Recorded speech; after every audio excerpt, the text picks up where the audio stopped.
ಈ ಭೂಮಿಯನ್ನ ತಲಾಂತರದಿಂದ ಸಾಗುವಳಿ ಮಾಡ್ಕೊಂತ ಬಂದವಿ. ಇಲ್ಲೇನು ವೈಶ್ಯವಾಟಿಕೆ ದಂಧೆ ಮಾಡ್ತಾ ಇಲ್ಲ, ಮತ್ತು ಇಸ್ಪೆಟ್ ಆಡ್ತಾ ಇಲ್ಲ, ಗಾಂಜಾ ಬೆಳೀತಾ ಇಲ್ಲ, ಮತ್ತು ಅಫೀಮು ಬೆಳೀತಾ ಇಲ್ಲ. ನಾವು ಬೆಳೀತಾ ಇರೋದು ಈ ದೇಶಕ್ಕೆ ಅನ್ನ ಹಾಕುವಂತ ಬೆಳೆ ಬೆಳೀತಾ ಇದೀವಿ ಅಂತ ಹೇಳಿ ಇವತ್ತು ರೈತರು ಅಲ್ಲಿ ಪ್ರತಿಭಟನೆ ಮಾಡಿದ್ರು. ಅದನ್ನು ಲೆಕ್ಕಿಸದೆ ಅಧಿಕಾರಿಗಳು ಸಾಕಷ್ಟು ದೌರ್ಜನ್ಯಗಳನ್ನ ನಾವು ಇವತ್ತಿನ ದಿವಸ ಖಂಡನೆ ಮಾಡ್ತಾ ಇದ್ದೇವೆ. ಕೂಡಲೇ ನಮ್ಮ ತಾಲೂಕಿನ ದಂಡಾಧಿಕಾರಿಗಳು ಆ ಅರಣ್ಯ ಇಲಾಖೆಯನ್ನ ಕರೆಸಿ ನಮ್ಮ ರೈತರಿಗೆ ಆದಂತ ಸಮಸ್ಯೆಗಳನ್ನ ಬಗೆಹರಿಸಿ, ಈಗೇನು ಈಲ್ದಳ್ಳಿ ಗ್ರಾಮದಲ್ಲಿ ಪಟ್ಟಗಳು ರೆಡಿ ಅದಾವು, ಪಟ್ಟಗಳನ್ನ ಕೊಡಬೇಕು.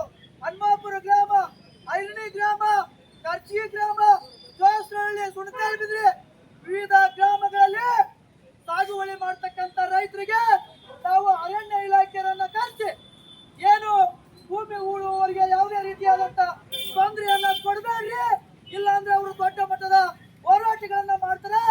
ನಾವು ಸರ್ಕಾರಕ್ಕೆ ಇದು ಒಂದು ಕಪ್ಪು ಚುಕ್ಕಿ. ಈಗಾಗಲೇ ಏನು ಅರಣ್ಯ ಇಲಾಖೆಯಲ್ಲಿ ಗುಂಡೇಟಿಗೆ ಬಲಿಯಾಗಿ ಅಲ್ಲಿ ಸಾಕಷ್ಟು ಅನಾಹುತಗಳಾಗಿದೆ.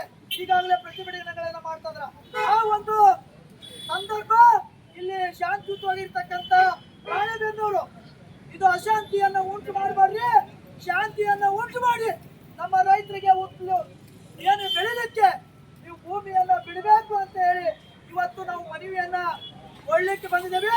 ದಯಮಾಡಿ ಅರಣ್ಯ ಇಲಾಖೆಯರು ಅರ್ಥ ಮಾಡಿಕೊಳ್ಬೇಕು. ನೀವು ನಮ್ಮವರೇ, ನಮ್ಮ ಕುಟುಂಬದವರೇ, ಆದ್ರೆ ಇವತ್ತು ತಾವುಗಳು ಅರ್ಥ ಮಾಡಿಕೊಳ್ಬೇಕು. ನಮ್ಮ ಕುಟುಂಬದ ಮೇಲೆ ಇವತ್ತು ದೌರ್ಜನ್ಯವನ್ನ ಮಾಡ್ತಾರಂದ್ರೆ ಎಷ್ಟು ಮಟ್ಟಿಗೆ ಸರಿ?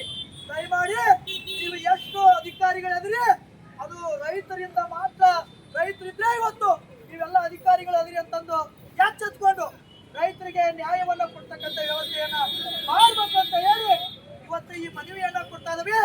ನಾವು ಅಧಿಕಾರಿಗಳು ಈ ಮನವಿಯನ್ನ ಸ್ವೀಕರಿಸಿ 24/8/2025 ಒಳಗೆ ತಾವು ಸಭೆಯನ್ನ ಕರೆದು ರೈತರಿಗೆ ಸ್ಪಂದನೆ ಮಾಡಿ ನ್ಯಾಯವನ್ನ ಕೊಡ್ತಕ್ಕಂಥ ವ್ಯವಸ್ಥೆ ಆಗ್ಬೇಕು.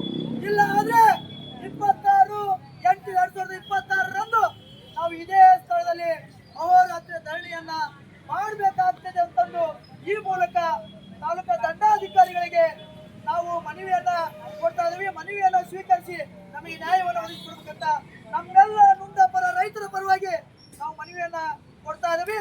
ಮನವಿಯನ್ನ ಸ್ವೀಕರಿಸಿ ನಮ್ಮ ರೈತರಿಗೆ ಸಮಸ್ಯೆಗಳನ್ನ, ಇಲ್ಲಿ ಏನೇನು ಸಮಸ್ಯೆಗಳನ್ನ ಒಂದೆರಡು ಮಾತುಗಳನ್ನ ಹೇಳಿ ಅವರಿಗೆ ತಿಳುವಳಿಕೆ ಕೊಡಬೇಕಂತ ಈ ಮೂಲಕ